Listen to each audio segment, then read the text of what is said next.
नमस्कार साथियों, आज हमारी चर्चा का विषय है महर्षि वाल्मीकि और उनके हृदय परिवर्तन की कथा। साथियों, आज महर्षि वाल्मीकि जयंती है। महर्षि वाल्मीकि को कौन नहीं जानता। उन्होंने रामायण लिखी और देश के युवाओं के हृदय को परिवर्तित किया। साथियों, महर्षि वाल्मीकि पहले एक डाकू थे। उनका नाम रत्नाकर था। वो लोगों को लूटकर अपने बच्चों का भरण पोषण किया करते थे। एक बार जब वो लूटने के लिए रास्ते में खड़े थे तो उन्होंने नारद मुनि जी को पकड़ लिया। नारद जी को जब उन्होंने पकड़ा तो नारद जी ने कहा कि भाई ये बताओ, तुम लोगों को लूटते हो, किस लिए लूटते हो। रत्नाकर बोले, मैं अपने बीवी बच्चों का पेट पालने के लिए लोगों को लूटता हूँ। नारद जी ने कहा कि लोगों को लूटते हो, ये तो बड़ा ही पाप का काम है। क्या तुम्हारे बच्चे और तुम्हारी पत्नी इस पाप में तुम्हारा साथ देंगे। उसने कहा, क्यों नहीं देंगे, मैं उन्हीं के लिए तो ये काम करता हूँ, जरूर देंगे। नारद जी ने कहा, ठीक है, अगर वो तुम्हारा साथ देते हैं तो जो भी मेरे पास है मैं तुम्हें दे दूंगा। रत्नाकर ने सोचा कहीं ऐसा ना हो कि मुझे बातों में फंसाकर ये भाग जाएं, तो उन्होंने नारद जी को एक पेड़ से बांध दिया और अपने घर ये प्रश्न पूछने के लिए गए कि भाई जो मैं कमाता हूँ, तुम उस पाप में भी भागी हो या नहीं हो। सबसे पहले रत्नाकर बच्चों के पास गए। उन्होंने बच्चों से कहा, बेटा मैं तुम्हारे लिए लूटपाट करके लाता हूँ, जब पाप की सज़ा मिलेगी तो तुम मेरे साथ भोगोगे। बच्चों ने मना कर दिया कि नहीं पिताजी, ये आपका काम है कि आप हमारा भरण पोषण करें। ये पाप का काम आप करते हैं तो सज़ा भी आप ही भोगेंगे। रत्नाकर ने सोचा, चलो बच्चों ने साथ नहीं दिया तो पत्नी जरूर देगी। वो पत्नी के पास गए और कहा, मैं तेरे लिए इतने सारे हार लूट लूट कर लाता हूँ, जब पाप की सज़ा मिलेगी क्या तुम मेरा साथ दोगी।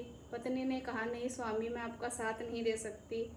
आप हार ना भी लाएंगे तो मैं सूखी रोटियों से अपना पेट भर लूँगी, पर पाप की भागी नहीं बनूंगी। जैसे ही उन्होंने ये बातें अपनी पत्नी और बच्चों से सुनी तो उनका हृदय परिवर्तित हो गया और वो जाकर नारद मुनि जी के पैरों में गिरकर रोने लगे और कहने लगे कि मेरी पत्नी और बच्चों ने तो मना कर दिया। नारद जी ने कहा कि हाँ, वो तुम्हारा साथ नहीं देंगे। तुम्हें अपना जो काम है, अपनी ऊर्जा है, सत्कर्मों में लगानी चाहिए। वो सत्कर्म ही सदा तुम्हारा साथ देंगे। वहीं से वाल्मीकि जी तपस्या में लीन हो गए और उनके ऊपर मक्खियों ने, चींटियों ने बांभी बनाई। तभी से उनका नाम वाल्मीकि पड़ा। वो जब मरा मरा शब्द कह रहे थे तभी उनके मुख से उल्टा शब्द राम राम निकला और उन्होंने रामायण की रचना की। साथियों, माता सीता का जब परित्याग भगवान राम ने किया तो वो वाल्मीकि जी के आश्रम में ही रही और लवकुश का पालन पोषण उन्होंने वाल्मीकि जी के आश्रम में रहकर ही किया।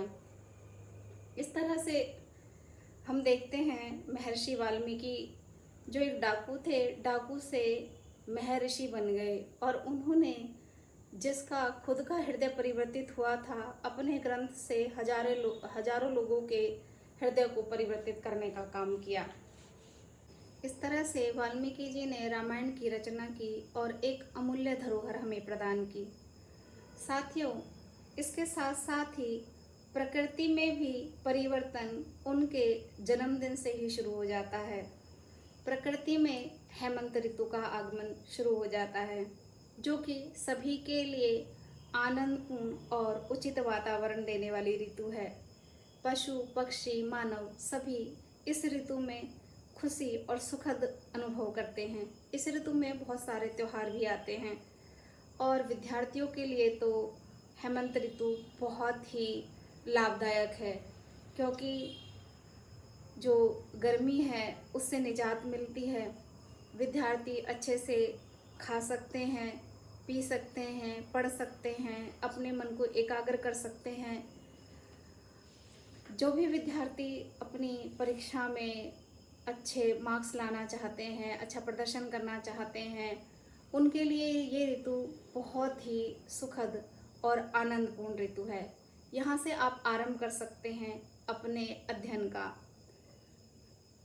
देखिए, जब हम छोटे थे तो हम कार्तिक मास में स्नान करने के लिए सारी लड़कियां इकट्ठी हो जाया करते थे, क्योंकि हमें पढ़ना होता था। तो हमारे लिए ये एक धार्मिक जरिया भी था जिससे हम उठ जाया करते थे।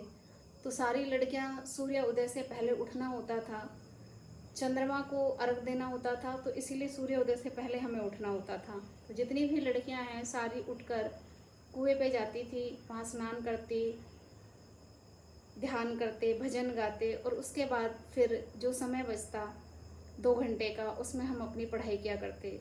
और जो सच में ही सुबह की जो पढ़ाई है वो इतनी ज़्यादा अर्थपूर्ण थी कि जितनी पूरा दिन हम नहीं कर पाते थे वो सुबह हो जाती थी। उसके बाद फिर स्कूल जाते, और इस तरह से हमारी एक दिनचर्या इतनी अच्छी बन जाती थी कि जब हमारी परीक्षाएं आती थी मार्च में, हमें बिल्कुल भी डर नहीं लगता था। हमारा जितना भी जो पाठ्यक्रम है वो पूरा हो जाया करता था।